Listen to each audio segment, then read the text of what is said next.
So maybe there's an opportunity there for those of you that want to do quantitative trading. I know some of you have asked about that.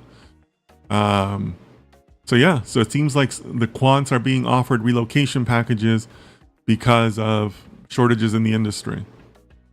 You know, to me, that also still exists in other parts of data science. So yeah, I mean, I think that it definitely holds for quants, and I've definitely seen it hold for data science. I've experienced it.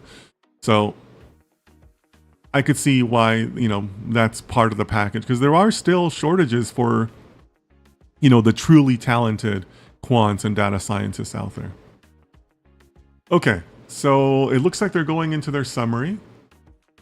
We're already on page 8 of 10, so we're nearing the end of this report here, guys. So, large number of regulatory changes.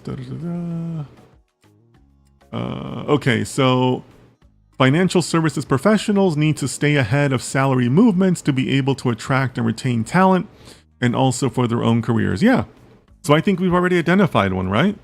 If you're looking for remote work, you're already behind the 8 ball, right? So I think that's something that we can all take forward. What else?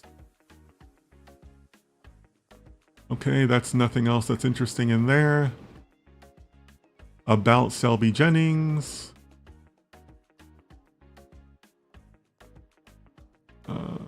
Yep. Okay, and then the rest is just boilerplate stuff. Okay. Okay, and here they are giving the final end number. So their final end number is 2969.